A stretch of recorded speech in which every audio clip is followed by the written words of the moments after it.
Welcome to Kaleshwaram TV. Jayashankar Bhupalpally జిల్లా కాటారం మండలంలో పలు అభివృద్ధి పనులకు రాష్ట్ర ఐటీ పరిశ్రమల శాఖ మంత్రి దుద్దిళ్ల శ్రీధర్ బాబు శంకుస్థాపనలు, ప్రారంభోత్సవాలు మండల కేంద్రంలో 36 లక్షల వ్యయంతో నిర్మించిన శ్రీపద చిల్డ్రన్స్ పార్క్ ప్రజలకు అందుబాటులోకి తెచ్చారు. అంకుసాపూర్ నస్తూర్పల్లి గ్రామంలో 1,50,00,000 చొప్పున మొత్తం 1 కోటి వ్యయంతో నిర్మిస్తున్న గ్రామ పంచాయతీ భవనాల నిర్మాణ పనులకు శంకుస్థాపన చేశారు. ఈ కార్యక్రమంలో జిల్లా కలెక్టర్ రాహుల్ శర్మ, గ్రంథాలయ సంస్థ చైర్మన్ కోట రాజబాబు, కాంగ్రెస్ నాయకులు తదితరులు పాల్గొన్నారు.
కాటారం మండలంలో గల సార్ వాళ్ళ తోటలో ఉండడం జరిగింది. ఈరోజు ధన్వాడ విలేజ్లో సార్ సంబంధించి 5 ఎకరాల ప్లాంటేషన్ ఇవాళ షార్ట్ చేతుల మీదుగా నాటించడం జరిగింది. దీన్ని ముఖ్యంగా ఏంటంటే మనకు ప్రపంచ దేశాలన్నిటితో పోలిస్తే మన భారతదేశంలో దీని ఆవశ్యకత కానీ దిగుమతి కానీ ఎక్కువ చేసుకుంటున్న కారణంగా అటు కేంద్ర ప్రభుత్వం కానివ్వండి, ఇటు రాష్ట్ర ప్రభుత్వం కానివ్వండి, మన దగ్గర రైతులకు ఈ పంట వేసుకుంటే ఆర్థికంగా నిలదొక్కునే అవకాశం ఉంటుందన్న ఉద్దేశంతో రాష్ట్ర ప్రభుత్వం ఆయిల్ పామ్ పంటని విస్తృతంగా చేపట్టాలనే నినాదంతో ముందుకెళ్తుంది. దీంట్లోనే భాగంగా ఇవాళ సార్ వాళ్ళ ఫీల్డ్ 5 ఎకరాల్లో ప్లాంటేషన్ చేయడం జరిగింది. దీనికి ముఖ్యంగా ఉద్యాన శాఖ నుంచి అనేక రకమైనటువంటి ఉద్యాన శాఖ రాయితీలు ఇవ్వడం జరుగుతుంది.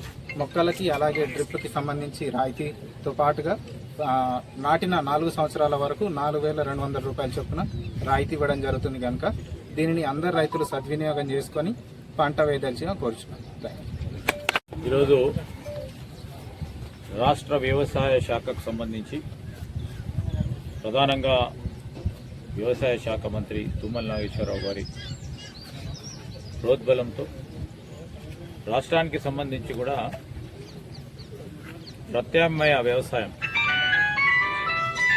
రైతుకు ఆదాయ వనరులు పెంచేలా అనే ప్రధానమైన లక్ష్యం మాది. ఆ లక్ష్య భాగంలోనే ఈరోజు పామ్ ఆయిల్ సంబంధించిన ఆయిల్ పామ్ కల్టివేషన్ పెద్ద ఎత్తున ప్రోత్సాహం చేయాలని రాష్ట్ర ప్రభుత్వం నిర్ణయించడం. ఈరోజు ఇంతకుముందు హార్టికల్చర్ ఆఫీసర్ గారు చెప్పినట్టు ఒక పక్షాన రైతుకు ఆదాయ వనరులు పెంచాలి. సరే, చాలామంది వరి వేస్తూ ఉన్నారు, మిర్చి పంట వేస్తున్నారు, అదేవిధంగా పత్తి వేస్తున్నారు, మిగతా మొక్కజొన్న వేస్తూ ఉన్నారు, జొన్నలు వేస్తూ ఉన్నారు. వివిధ రకాలైన పంటలు రైతు సాగు చేసుకుంటూ దిగుబడి ఎక్కువ చేసే ప్రయత్నం చేస్తూ ఉన్నారు. ఆ దిగుబడి ఎక్కువ రావాలి, దానికి కావాల్సిన మరి పనిముట్లు ఏంది, దాన్ని ఏ విధంగా దిగుబడి పెంచే కార్యక్రమం భాగంలో ఒక పక్షాన వ్యవసాయానికి సంబంధించి ఇప్పటికే మరి ఎన్జీ రంగా మరి సంబంధించి అగ్రికల్చర్ యూనివర్సిటీ కానీ, మన ప్రాంతానికి సంబంధించి ఇప్పుడే పివి నరసింహారావు గారు పేరిట ఉన్న వ్యవసాయ శాఖకు సంబంధించిన యూనివర్సిటీ కానీ, వీటన్నిటిని కూడా పరిశోధన చేస్తూ, ఉదాహరణకి వరికి సంబంధించిన వంగడాలు దిగుబడి ఎక్కువ చేసేది కూడా ప్రోత్సాహం చేస్తూ ఉన్నాం. దానికి తోడు ఈరోజు ఆయిల్ పామ్ను పెద్ద ఎత్తున కల్టివేషన్ చేయాలని మేమెందుకు సంకల్పిస్తాను అంటే ఇంటర్ క్రాపింగ్ కూడా దీంట్లో అవకాశం ఉంది.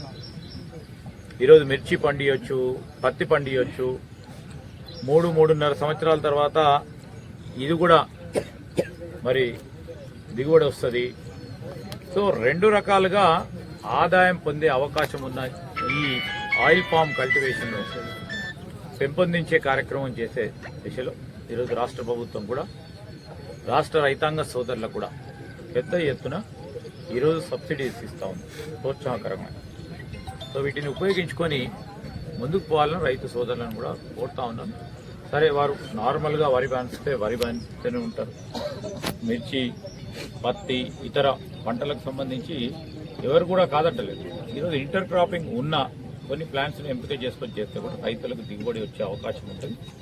ఆదాయ వనరులు పెంచాలి. ఆఖరికి ఏంది మా ప్రభుత్వం, మేమందరం కూడా ఆలోచన చేసేది, ఈరోజు రైతు రూపాయి సంపాదిస్తే రేపు ఇట్లాంటి కార్యాచరణ తీసుకొని 2 రూపాయలు, 3 రూపాయలు, 5 రూపాయలు సంపాదించాలి. అదే మా ముఖ్య ఉద్దేశం. దాంట్లో భాగంగానే ఆయిల్ పామ్కు సంబంధించి మంచి అవకాశాలు ఉన్నాయని మరి వ్యవసాయ శాస్త్రవేత్తలు చెప్తా ఉన్నారు, అదేవిధంగా వ్యవసాయ పరిశోధకులు చెప్తా ఉన్నారు. ఆ క్రమంలో ఈరోజు మేము మా భూమిలో కూడా ఈ కార్యక్రమాన్ని నాంది పలికాం.